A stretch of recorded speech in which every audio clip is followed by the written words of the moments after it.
네, 첫 번째 이슈는요. 아마존 얘기 오랜만에 좀 해보도록 하겠습니다. 아마존이 차기 AI 칩, 그러니까 트레이니엄 3를 발표했다고 합니다. 이게 뭐 쉽게 얘기하면 구글이 갖고 있는 A식 칩이죠. TPU의 새로운 버전이 계속 나오고 있지 않습니까? 이번에 나온 게 7번째 버전, 아이언우드라는 이름으로 나왔던 기억이 나는데 그런 거를 아마존도 지금 만들고 있고요. 그중에서 이제 트레이니움의 3번째 버전을 내놨다고 보시면 되는 겁니다.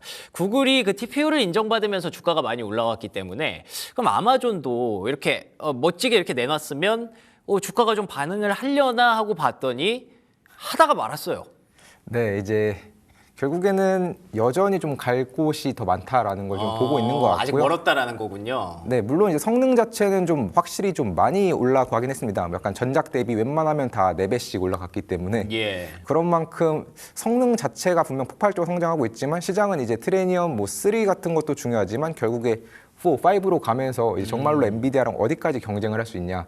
약간 그런 거를 조금 더 보고 있고요. 예. 그리고 이제 뭐 아마존 같은 경우는 이 칩 자체의 경쟁력도 물론 중요한데 이제 결국에는 이제 아직까지 이걸 통해서 실제로 만들어 가지고 완전히 클러스터를 완전히 구축한 다음에 그 다음부터 이제 클라우드 매출이 올라가는 것까지 수익성까지는 조금 더 기다리고 있는 게 아닌가 시장이. 네, 왜냐하면 구글은 이미 그걸 했고 네. 그러니까 하고 나서부터 주가가 오른 거거든요. 그렇죠. 사실 그 이전까지 분명히 구글이 그 전까지는 계속해서 아이언우드 정말 6단까지 버전 6까지 올라가고 만들어내는 과정 속에서는 오히려 우려가 좀 많았고 맞아요. 이거 되겠어의 시선이 많았죠. 네, 그 이후에 주가가 올라갔다 보니까 아마존도 결국에는 주가가 올라가려면 이거를 발표한 것도 좋지만 발표한 이후에 이제 흔히 이야기하는 나머지 경쟁사들 알파벳과 엔비디아 이 두 가지 회사랑 계속해서 경쟁하면서도 매출과 수익성을 올릴 수 있다는 것까지 좀 더 증명이 되면 그러면 좀 더 주가가 폭발적으로 올라갈 수 있을 것 같고요. 지금은 이제 그거를 하기 위한 좀 준비 단계다라고 보면 되는데 예. 그래도 이번에 이 AWS 이번에 결국에는 이 차기 칩 트레이니엄 3랑 같이 이제 추가적으로 나온 것들 중 하나가 결국엔 서버와 관련된 이야기도 좀 많이 했습니다. 서버. 네, 울트라 서버를 같이 발표했는데 네. 이제 서버 한 대당 거의 144개 트레이니엄 3 칩이 연결이 되어 있고요. 네. 그리고 이 각각의 울트라 서버들을 합쳐가지고 한 최대 100만 개 정도의 이런 AI 칩을 만들겠다라고 했던 만큼 이 차기 AI 칩은 AI 칩뿐만 아니라 서버까지 거의 좀 연결되는 굉장히 거대한 하나의 좀 AI 클러스터 모델을 좀 발표했고 그리고 이제 그 다음으로는 이제 트레이니엄 4와 관련된 로드맵도 같이 있었습니다. 요게 조금 특징이 있었어요. 여기 보시면은 엔비디아 NV링크가 키워드가 들어가는데 그렇죠. 왜 우리가 TPU에 대해서는 이제는 좀 독자적으로 엔비디아랑 거의 경쟁이 가능하다라고까지 얘기를 하면서 굉장히 높은 평가를 하게 됐지 않습니까? 근데 이 아마존의 트레이니엄 4는 다른 선택지를 가져갔어요. 엔비디아와 협력하는 방안. 네, 오히려 엔비디아 같은 경우랑 그렇죠. 이제 결국에는 독자적으로 가는 것도 중요한데 네. 이제 결국에는 AI 칩이라는 게 칩 자체도 중요하지만 네트워킹이 굉장히 중요한 세상이다 보니까 네트워킹이라고 한다면 호환 같은 거죠. 저 호환 그리고 예. 데이터 자체 어떻게 보면 병목 속도 이것들을 그렇죠. 좀 해결해 연결성. 네, 예. 그런 것들을 해결해 줘야 되는데 그런 거를 좀 어떻게 보면 엔비디아랑 좀 같이 해결하려는 게 이제 아마존의 좀 전략이다라고 보면 될 것 같고요. 나쁘지 않아 보여요. 네, 저도 지금 예. 보면은 아마존이 사실 뭐 지난번만 하더라도 어떻게 보면 클라우드와 관련된 연결 문제를 서로 파트너십으로 해결을 하고 그러네요. 구글이랑도 얘기하고. 네, 그리고 네. 이번에는 칩과 관련된 연결성 문제는 이렇게 엔비디아랑도 해결을 하는데 결국에는 이런 좀 블랙웰 GPU 같은 거 그리고 뭐 네모트론 모델들 이런 모델들이 다 이제 아마존의 베드락에 탑재가 될 예정인데 그렇게 되면은 뭐 최종적으로 GPU와 관련된 이런 인덱싱들 더 빠르게 더 인정을 해줄 거다 보니까 앞으로 이제 트레이니엄 뭐 3뿐만 아니라 4까지 봤을 때는 이제 점차 조금씩 경쟁력을 좀 갖춰나가고 있다라고 보면 될 것 같고요. 예. 그래서 성능 다음 페이지에서 어떤 식으로 좀 성능이 만들어질 거냐? 일단은 뭐 트레이니엄 3 같은 경우는 전작 대비 연산은 4.4배, 에너지 효율도 4배, 메모리 대역폭도 4배고요. 그런데 이제 트레이니엄 4 같은 경우는 오히려 3 대비해서도 최소 한 6배 그리고 화면이 조금 꼬였네요. 예. 네, 약간 좀 꼬인 3가 4.4배고요. 4가 6배? 예, 네, 까지 4가 이제 나온다고 합니다. 최소 6배, 예. 그다음에 그것도 이제 속도에 따라서는 뭐 3배까지 가는 3배 조금 더 어떻게 보면 복잡성에 따라서 3배 정도까지 오르고 있는데 예. 그런 만큼 전체적으로 본다면 이 속도, 성장 속도가 굉장히 좀 연산 속도가 빠르다. 어떻게 보면 지금 4까지 가면은 2 대비해서는 거의 뭐 24배 이렇게 그러네. 오르는 거. 4배에다가 6배 곱하면 24배네요. 네, 그런 식으로 오르는 거다 보니까 좀 폭발적인 좀 성장성을 확실히 좀 기대를 해볼 수 있을 것 같고요. 예. 그런 만큼 이제 최근 들어서 사실 이 반도체 진영별로 주가를 보면은 아마존이 좀 안 좋긴 했었거든요. 네. 그 다음 페이지를 보시면 이제 아마존 이제 주가를 좀 보면은 이 진영별로 봤을 때 확실히 이제 좀 흔히 이야기하는 가장 많이 올라가 있는 이 초록색 부분이 이 구글 진영이고요. 네. 구글 진영은 이제 뭐 브로드컴 그렇죠. 그리고 이제 뭐 당연히 이제 알파벳 이 두 가지 기업이 좀 메인으로 되어 있고 아마존 같은 경우는 좀 더 어떻게 보면은 뭐 마벨이라던가 아니면 AWS 결국 아마존 이렇게 트레이니엄이 좀 돼 있고 마지막으로 이제 엔비디아는 그냥 일반적으로 흔히 하는 정말로 엔비디아의 어떤 핵심 마이크로소프트랑 엔비디아의 주가 이런 것들을 좀 합쳐놓은 건데 네. 그런 거 봤을 때 이제 아마존이랑 엔비디아가 좀 안 좋고 확실히 구글 혼자 좀 앞서 나가는 모습을 보였다면 조금 더 시간이 지나면 이제 다 같이 조금 더 갈 수 있지 않을까 네, 그런 기대를 해보면 좋을 것 같습니다. 좋습니다. 다 같이 가는 것도 중요합니다만 사실 이제 또 여기서 궁금한 거는 구글을 샀을 때 먹을 게 많은 것이냐, 아마존을 샀을 때 먹을 게 더 많은 것이냐, 이게 더 궁금하지 않습니까? 그쵸. 뭐 물론 아직 트레이니엄 칩이 갈 길은 멀었다고 하지만 지금 어떤 방향성이나 성능을 살펴봤을 때 어떻게 좀 TPU에 버금가는 그런 칩이 될 수 있다. 어떻게 좀 점쳐볼 수 있을까요? 일단은 뭐 성능은 점점 좀 따라갈 수 있을 것 같고요. 네네네. 그런 만큼 중요한 거는 나머지 이제 좀 호환성이랑 그리고 어떤 식으로 소프트웨어 관련돼서 좀 키울 수 있냐 이거를 좀 봐야 될 것 같습니다. 그게 사실 TPU한테 중요한 숙제기도 하잖아요, 그렇죠? 네, TPU가 이거를 처음에 못했다가 예. 최종적으로 바꾸게 되면서 그냥 아예 그냥 오픈 소스 모델로 예. 오픈을 하면서 그러면서 조금 더 성장성이 강화됐거든요. 그런 만큼 트레이니엄도 약간 그 부분에서 좀 추가적인 돌파구를 좀 찾았을 때가 중요할 것 같은데 결국에 중요한 점은 이제 어쨌든 대부분 이제 기업들이 과거에는 좀 AI에 관련된 투자 소식만으로 주가가 좀 많이 올랐다라고 한다면 예. 이제는 투자 말고 수익성을 보여라라거든요. 그리고 그 수익성을 보였던 게 구글이고 구글이 그 과정까지 7번의 버전이 있었던 만큼 아마존도 어쨌든 지금 단계에서 트레이니엄 2만 가지고는 제대로 된 좀 수익성, 시장이 원하는 수익성을 좀 못 보여주고 있고 예. 그래서 3가 만들어져서 3가 클러스터가 구축이 된 다음에 제대로 수익이 나온 그 다음부터는 볼 수 있기 때문에 네. 아마 아마존의 이런 주가 상승률을 보려면 좀 단기적이기보다는 단기적으로는 조금 더 구글이 잘 오를 것 같고요. 결국에 제대로 된 경쟁력이 나오고 난 이후부터 그 다음부터 좀 어떻게 보면 경쟁이 되지 않을까. 그러니까 숫자가 나오지 않는다면 좀 이런 소식만으로는 이제는 좀 주가를 끌어올리기에는 좀 쉽지 않을 것 같습니다. 그러니까 구글이 걸어왔던 길을 생각해 보면 그냥 올라간 게 아니거든요. 이 계속 나오면서 증명하면서 이겨내면서 여기까지 간 거기 때문에 그 과정이 아마존에게는 좀 더 필요하다라는 관점이고요. 또 요즘 들어보니까 뭐 구글도 좀 과매도다, 뭐 밸류에이션이 이제는 약간 조금 비싸지기 시작했다라는 얘기가 있어서 이쪽에 대해서는 이 뭐 대형주는 주가가 조금 가다 말다 할 수도 있겠구나. 그러면은 또 역으로 살펴봤을 때 좀 많이 조정받은 엔비디아는 어떨까 하고 돌아보니까 오픈 AI가 뭐 이상한 걸 했어요. 코드 레드? 네, 이제 정말 적색 경보를 그러니까요. 발령을 했는데요. 예.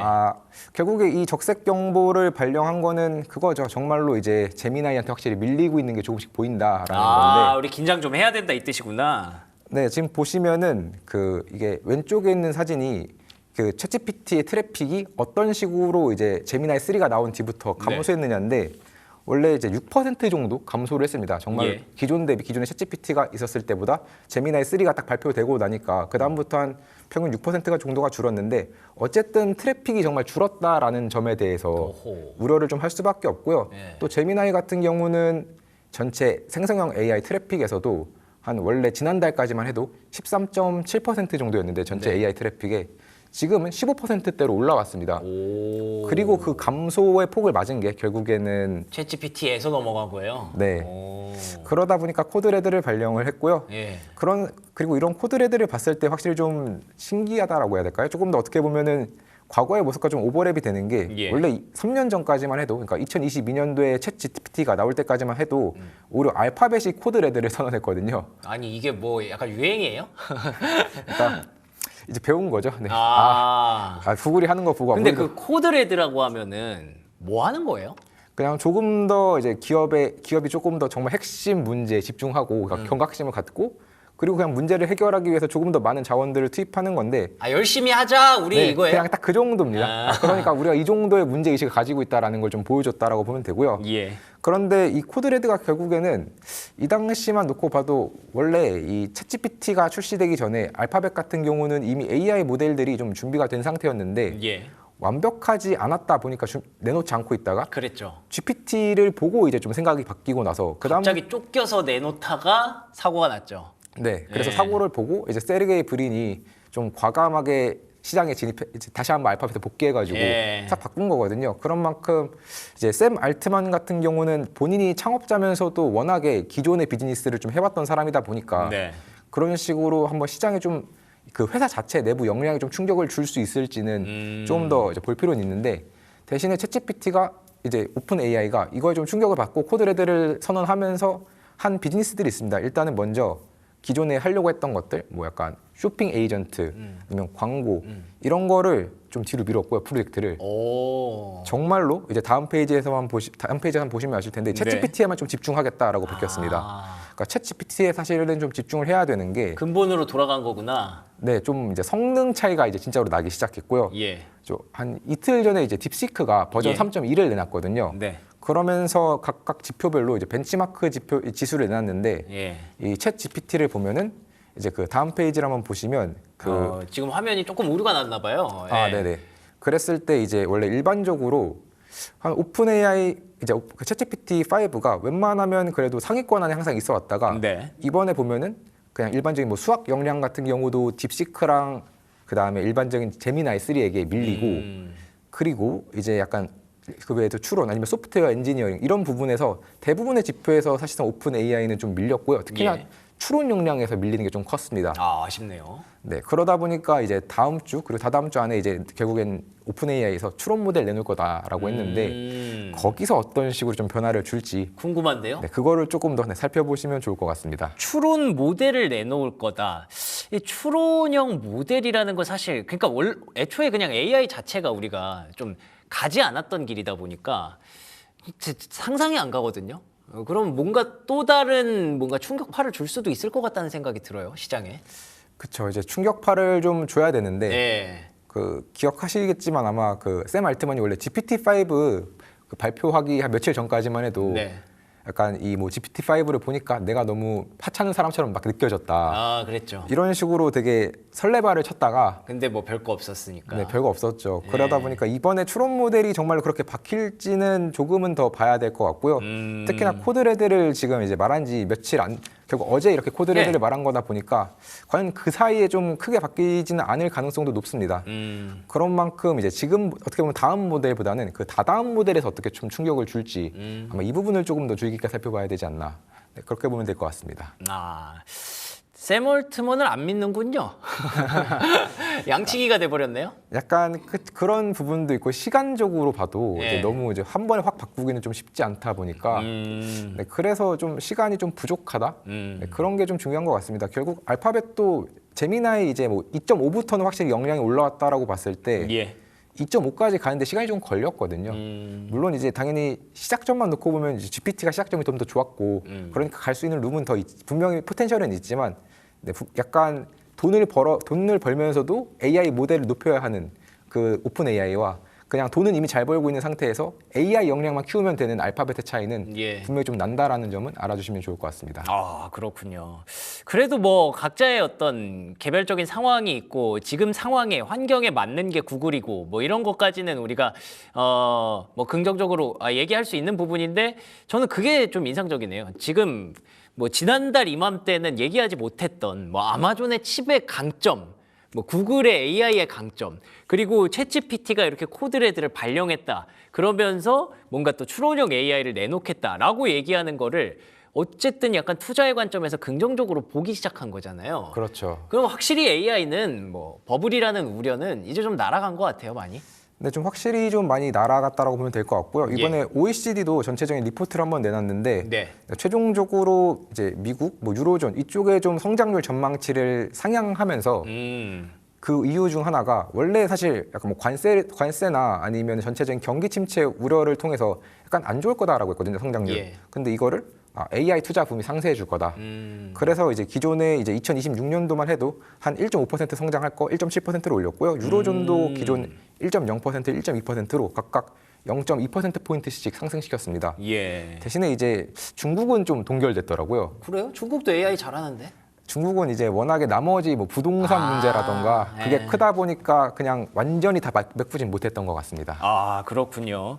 이게 사실 AI 투자에 대해서 우리가 좀 약간 묘한 그런 두려움도 있었잖아요. 이게 잘 안 되면 어떡하지라는 거를 지울 수는 없었는데 OECD라는 게 좀 큰 것 같아요. OECD라는 뭐 우리가 모두가 공인할 수 있는 그런 단체에서 AI로 인해서 GDP 성장률이 미국도 0.2%, 유럽도 0.2% 더 추가로 성장할 것 같다라고 얘기한 건 결국에 우리가 원하던 거잖아요. AI에 이만큼 돈을 투자를 해서 그게 결국에는 반대급부로 돌아 나와야 되는데 그걸 OECD에서 인정해준 격이니까 버블에 대한 우려는 잠시 내려놓으셔도 좋을 것 같습니다.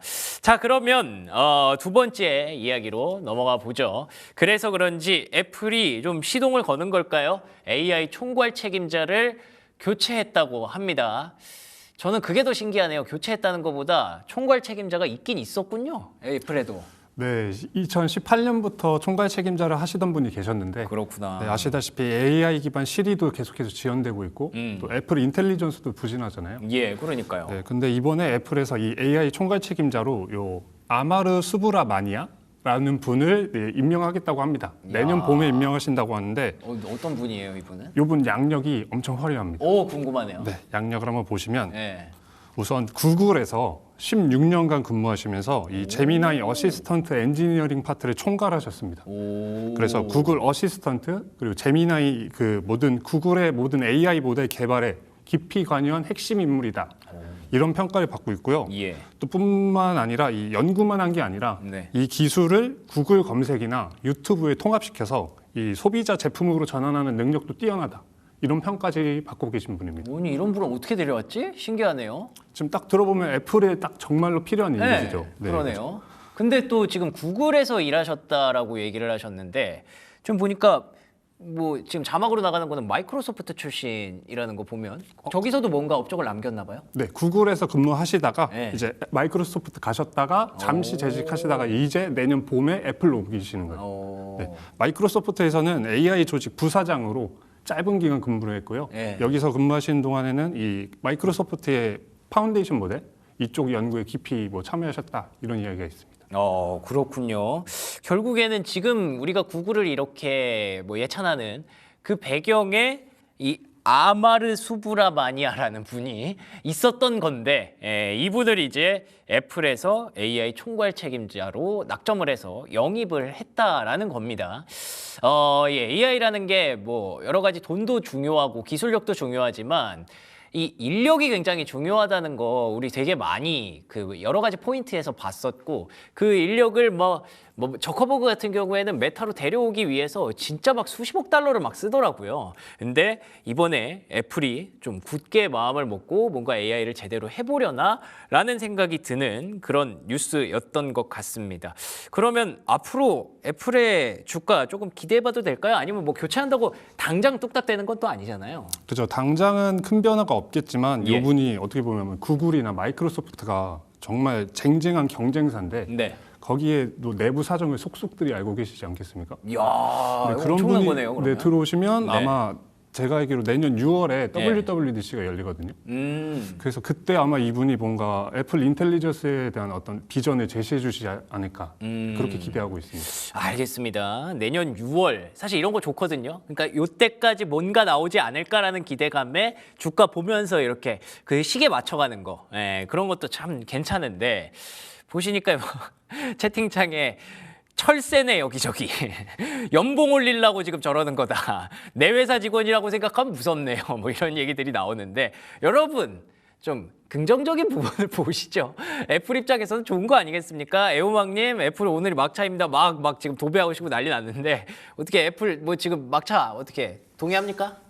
그래도 일단은 좀 보여줄 수 있지 않나 한번. 오. 네, 어쨌든 뭐 애플 입장에서 구글이 어쨌든 네. 구글 출신을 데리고 온 게 애플 입장에서 중요한 게 일단은 현재 쓸 그 차기 모델에서 쓸 AI 모델은 어쨌든 예. 구글 제미나이랑 같이 갈 거잖아요. 그러네요. 그러니까 일단은 구글 출신을 데려오는 것 자체가 일단 현재 모델을 안정화시킨다라는 장점도 있고 그러네. 그리고 어쨌든 구글이 가지고 있는 이제 차기 어떻게 보면 핵심 전략들 그리고 그 과정 속에서 AI가 좀 보여줘야 되는 주요 전략들을 구글에서 잘 가지고 올 수 있는 사람이 또 그 사람이다 보니까 이번과 다음 두 가지를 동시에 생각했을 때 좋은 선택인 것 같습니다.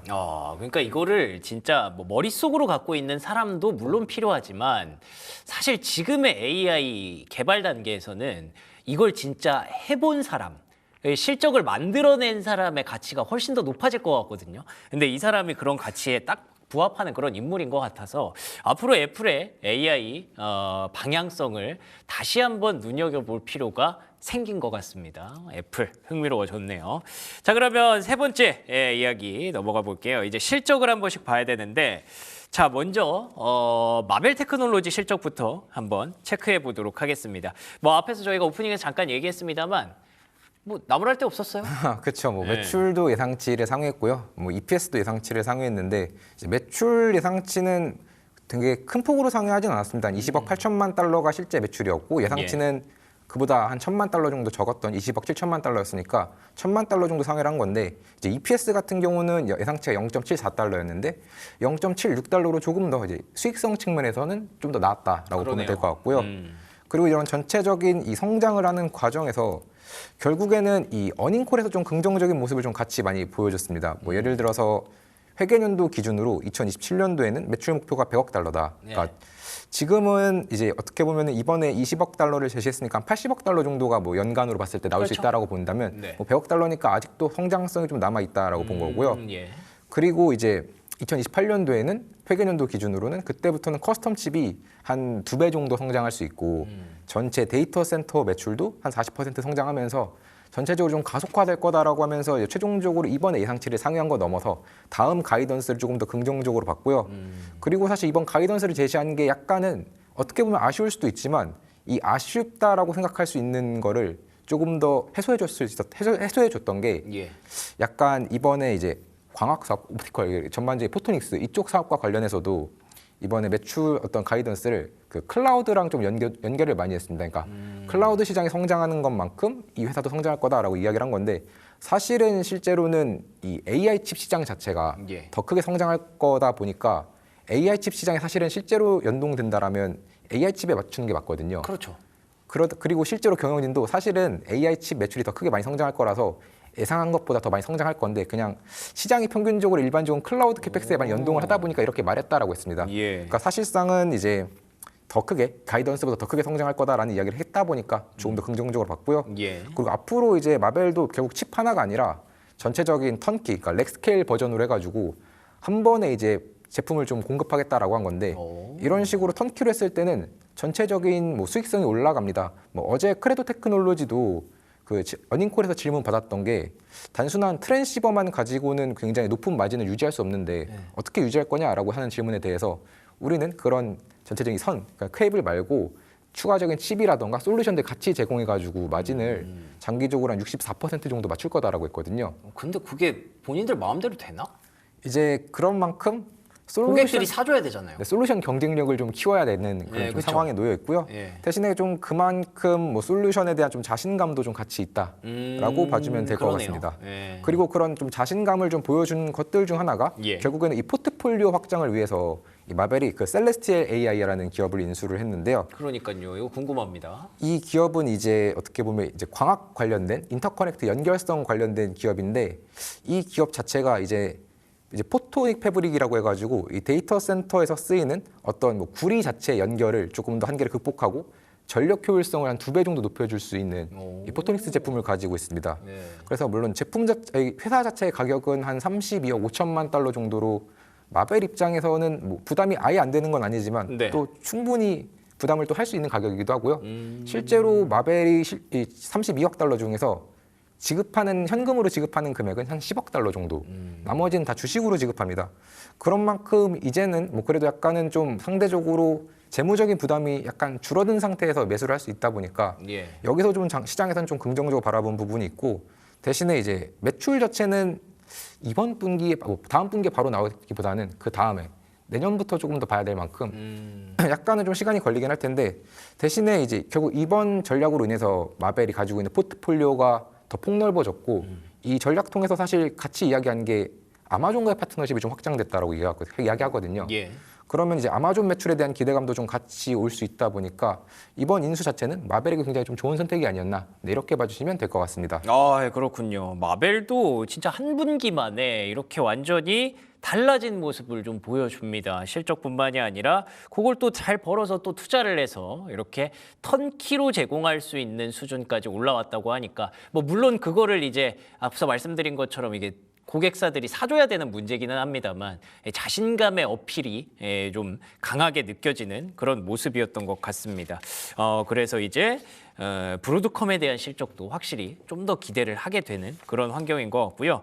크라우드 스트라이크 이 기업은 요즘 뭐 말도 많고 탈도 많은 그런 기업이지 않습니까? 실적 어땠나요? 사실 실적만 놓고 보면은 뭐 매출이라던가 EPS라던가 이런 지표들은 다 좋았습니다. 예상치를 좀 상회해 주는 모습을 보였는데요. 대신에 이제 제가 이 사진을 찍을 때는 예상한 주가가 시간에서 1.4% 하락하고 있었는데 네. 지금도 그렇습니다. 지금은 1.8%. 네, 한 1.8% 정도 이제 하락하면서 좀 하락이 조금씩 커지고 있습니다. 네. 그래서 사실 좋은 실적이었는데도 불구하고 왜 이렇게 좀 주가가 하락했냐? 그러게요. 라는 걸 좀 봤을 때는 약간 시장이 한 크게 두 가지 정도를 좀 아쉽게 본 것 같은데요. 첫 번째로는 뭐 약간 신제품들의 구체적인 뭐 성장률과 그리고 실제로 이제 뭐 순유지율들 고객들이 뭐 팔콘 플렉스 같은 거 얼마나 유지하고 있냐 이런 것들에 대해서 어닝콜에서 좀 질문이 있었는데 예. 약간 공개하지 않았습니다. 이게 뭐 이번에 안 하고 다음 분기부터 하겠다라고 해가지고 거기서 이제 약간 좀 아쉬운 부분이 있었고요. 그리고 두 번째로는 결국에는 이제 성장률이 이번에도 매출 성장률이 한 20% 정도 나왔는데 예. 그 이전까지만 해도 정말 한때는 정말 100% 넘는 성장률을 보였던 시점이 있었다가 블루 스크린 사태 이후부터는 이제 20%를 좀 준 거거든요. 그렇구나. 그런 걸 보면서 시장이 이제 분명 크라우드 스트라이크에 대한 좀 기대감이 굉장히 컸음에도 불구하고 예. 그 기대감을 좀 맞추지 못한, 그러니까 매출 성장률 자체가 좀 아쉽게 보다 보니까 여기서 좀 많이 영향을 미쳤다라고 보면 될 것 같고요. 블루 스크린 영향이 아직까지도 있어가지고 지난 분기죠. 지난 분기에도 한 2,600만 달러 정도는 네. 썼다라고 하더라고요. 거기서 좀 안 좋은 거지. 대신에 뭐 나머지 약간 뭐 크라우드 스트라이크가 보안으로서는 이제 뭐 약간 AI 에이전트가 실제로 작업을 수행하는 단계로 넘어갔다. 그래서 예. 막 4일 걸리고 몇 분 만에 처리한다라는 하는 전체적인 퀄리티 자체는 분명히 올라간 부분이 있는 만큼 약간 성장률에 대한 뭐 시장의 약간의 엇갈린 기대감 이런 것들과 다음 분기에 제대로 된 수치가 좀 공개가 된다라고 하면 그때부터는 좀 올라갈 수 있지 않을까라고 보면 될 것 같고요. 여전히 크라우드 스트라이크는 그 댄 아이브스가 선정한 그 AI 30이라고 하는 그렇죠. 그 ETF에 포함이 되어 있고 또 탑10안에도 포함된 기업인 만큼 그래도 좀 아직까지는 뭔가 이번에 뭐 실적 때문에 주가를 팔기에는 좀 여전히 아쉬운 부분이 남아 있다 이렇게 보면 될 것 같습니다. 아, 좋습니다. 크라우드 스트라이크 그 사태의 직접적인 피해자로서 굉장히 스트레스를 받았습니다. 그날 뭐 접속이 안 되더라고요. 인터넷 뭐 페이지들이. 그래서 그것 때문에 신뢰도를 좀 아직까지는 되찾지는 못하지 않았을까. 투자자들의 신뢰도를 아직은 잃은 게 아닌가라는 생각이 드네요. 그래서 좋은 실적을 발표했음에도 불구하고 좀 더 보여줄 게 많다라고 느껴지고요. 마벨이 뭐 지난 분기에는 그렇지 않았지만 이번 분기에 신뢰도를 회복한 것처럼 크라우드 스트라이크도 뭐 최대한 빠르게 이 신뢰도를 회복하는 과정이 나오기를 기대해 보겠습니다. 자, 그리고 네 번째 이야기는요. 테라다인에 대한 목표 주가를 스티펠에서 상향했다고 합니다. 이건 어떤 의미가 있을까요? 네, 스티펠이 이번에 테라다인의 목표 주가를 상향 조정하면서 두 가지 이유를 근거로 들었거든요. 예. 네, 첫 번째 근거는 지금 AI 수요가 급증하고 있으니까 네. 이제 따라서 D램이랑 낸드 플래시, 그러니까 데이터 저장 장치에 대한 수요도 엄청나게 늘어나고 그럼 이거에 대한 테스트 전망도 좋아질 것이다를 이제 첫 번째 근거로 제시했고요. 예. 또 두 번째 근거로는 엔비디아와의 계약 가능성을 이야기했는데 지금 엔비디아 GPU 테스트는 사실 대만 업체가 독점하고 있거든요. 그렇군요. 네, 근데 이 독점 공급사를 가지고 있다는 게 어떻게 보면 리스크일 수 있잖아요. 네. 그 업체에서 문제가 발생하면 그쵸, 뭐 그쵸. 생산에 영향을 받을 수도 있으니까. 예. 그래서 엔비디아 측에서 이제 업체를 늘리기 위해서 테라다인을 선택할 가능성이 있다. 네, 이런 이야기도 있는 동시에 요즘 엔비디아 GPU 성능이 워낙 뛰어난데 이런 뛰어난 GPU에는 거기에 걸맞는 고성능의 이 테스트 기기도 필요하다. 근데 이 테스트 기기를 봤을 때 이 대만 업체랑 테라다인의 그 기술을 비교해 봤을 때 충분히 경쟁력이 있다라는 이유로 이제 엔비디아의 이 GPU 테스트 수주를 받을 수 있다는 근거를 두 번째 근거로 이야기했습니다. 아, 그렇군요. 네. 그러니까 요즘 또 국내 증시에서도 IT 소부장 많이 보시죠. 최근에 이제 엔비디아뿐만 아니라 TPU가 좀 이슈가 되고 있고, 그런데다가 또 삼성전자의 그 HBM4에 대한 얘기도 슬슬 흘러나오면서 IT 소부장을 쭉 끌고 올라가는 그 삼성전자의 거침없는 상승세가 좀 눈에 띄더라고요. 근데 미국에서도 이런 부분들을 많이 보고 있는 것 같습니다. 특히나 간밤에 나온 뉴스들을 종합해 보면 그 HBM이 어떻게 되는 것이냐에 대해서 미국에서 굉장히 주목을 많이 하더라고요. 그래서 결국에 그 HBM 생산 라인을 늘리면서 D램과 낸드 생산 라인이 조금 상대적으로 각광을 못 받고, 거기에서 이제 오히려 공급 부족이 일어나는 이 현상들로 인해서 뭐 내년에 스마트폰 생산량에 뭐 타격을 받을 수 있다, 이런 얘기까지 쭉 나오고 있는 걸 보면, 그럼 이쪽에 대해서도 우리가 투자 포인트를 계속 찾아야 되는구나. 그래서 간밤에 뭐 차량용 반도체 관련 기업들이 갑자기 좀 올라오는 모습들이 있었는데, 테라다인처럼 우리가 좀 보지 못했던 그런 반도체 기업들도 다시 한번 주목해 볼 때가 아닌가. 소부장 쪽으로 계속 반도체 시선을 좀 넓혀 가야 될 것 같습니다. 자, 그리고 마지막 다섯 번째 이야기는요, 테슬라 얘기 간단히 좀 해보도록 하겠습니다. 테슬라의 중국 출하량이 반등했어요. 생각보다 선전했네요. 그렇죠. 이제 전년 동기 대비 한 10% 성장한 이제 86,700대가 나왔는데요. 예. 결국에 이제 드디어 약간 연단으로는 이제 반등을 했고, 올해는 이제 처음으로 세 번째로 이제 기록한 출하량 상승입니다. 원래는 출하량이 좀 하락하는 추세였다가 이제 드디어 좀 다시 한번 좀 반등하는 모습을 보이고 있는데요. 이제 테슬라 같은 경우는 자꾸 약간 엇갈린 모습을 많이 보이거든요. 엇갈렸다는 게 뭐죠? 어제만 봐도 이제 유럽에서 뭐 예를 들면 노르웨이라던가 예. 몇몇 국가는 좋았는데 뭐 프랑스나 이런 데서 안 좋았다 그러던가, 아니면은 중국 같은 경우도 뭐 최근 들어서 뭐 비아디라던가 여러 기업들이랑 좀 놓고 비교해 봤을 때는 예. 종종 경쟁력 측면에서 약간은 좀 아쉬운 부분이 있을 수 있지만, 그럼에도 불구하고 뭐 테슬라가 어쨌든 이제는 전기차만 놓고 평가하는 기업은 아니지만, 그렇죠. 그럼에도 불구하고 이런 식으로 좀 출하량이 사실 올라오면 그 과정에서 좀 제조 역량과 관련돼서, 그리고 제조와 관련된 좀 AI가 전체적으로 올라올 수 있다라는 점에서 좀 같이 보면 좋을 것 같고요. 예. 결국에 이제 다음 페이지에서 어떻게 보면 좀 중요한 이 테슬라와 관련된 이야기가 또 있는데, 네. 결국에는 이 애플의 어떤 주요 엔지니어가 테슬라에 합류를 했습니다. 애플에서 로봇공학을 하던 엔지니어를 영입을 했다고요? 네, 좀 핵심적인 이제 인재로 지금 알려져 있고요. 근데 애플이 뭐 로봇을 만든 적이 없는데 뭐 저거 영입해서 뭐예요? 이제 원래 애플 같은 경우는 뭐 로봇이라는 게 이제 휴머노이드 로봇도 있지만, 네. 전체적인 뭐 흔히 이야기하는 엔비디아 로보틱스 사업부 안에 휴머노이드 로봇이랑 그냥 일반적인 자율주행 이런 것도 같이 있거든요. 그러니까 뭐 약간 애플도 원했던 것들 중에 하나가 사실 모건 스탠리가 애플이 약간 휴머노이드 로봇으로 성장하지 않겠냐, 이런 기대감 가진 리포트를 낼 만큼 애플도 약간 로보틱스와 관련돼서 좀 뭔가 하려고 했었는데, 옛날에 애플카도 나올 뻔했잖아요. 그렇죠. 그래서 그런 것들을 위해서 좀 있었던 엔지니어가 있었는데, 결국에는 사실 이 사람은 자율주행이랑 그다음에 뭐 생성형 A 에이전트, 그리고 에이전트가 행동 모델링 하는 거, 예. 이런 소위 얘기하면 인바디드 AI 쪽의 핵심 인재인데, 이 인재가 테슬라로 가면서 결국 했던 발언이 있습니다. 뭐래요? 뭐냐면 자기가 테슬라로 간 이유는 테슬라가 결국 소프트웨어, 하드웨어, AI 이 모든 게 다 확실하게 갖추고 있는 기업이고, 자기가 봤을 때는 휴머노이드 로봇 시대가 진짜 올 것 같다. 그러니까 그래서 이제 이 기업을 선택했다라고 했습니다. 네. 그리고 실제로 이 테슬라가 이번에 그 테슬라 옵티머스가 로보틱스가 이제 자기 X에다가 공개한 영상이 있었는데, 네. 이 옵티머스 모델이 지금 뛰어다니더라고요. 근데 뛰는데 굉장히 자연스럽고 또 빨랐습니다. 깡충깡충이 아니라 사람처럼 뛰어요? 근데 약간 그런 모습으로 뛰기 때문에 그런 걸 봤을 때는 테슬라가 뭐 단순히 뭐 중국 출하량 반등을 넘어서 그런 소식 그 이상으로 이 전반적인 어떤 휴머노이드 로봇 비전이 좀 잘 가고 있다, 이렇게 보면 될 것 같고요. 예. 그러다 보니까 약간 마이클 버리가 사실 어제 테슬라와 관련된 부정적인 이야기 했다가 다시 한번 자기가 뭐 쇼친 건 아니다, 자기가 쇼스런 건 아니다, 진짜. 또 이렇게 이야기를 하긴 했었습니다. 예. 그렇지만 이제 결국에는 그 얘기를 조금 더 뭐 반박을 해서 조금 더 다음 그 추가적인 내용을 말씀을 드리면, 네. 사실 테슬라가 이제 마이클 버리가 좀 이렇게 테슬라에 대해서 부정적인 이야기를 했던 것들 중에서 예. 이 마스터 플랜, 이 약간 뭐 전기차 하다가 경쟁자 많아지니까 자율주행으로 가고, 네. 자율주행 하다가 경쟁자 좀 생기니까 로봇 한다. 이렇게 네.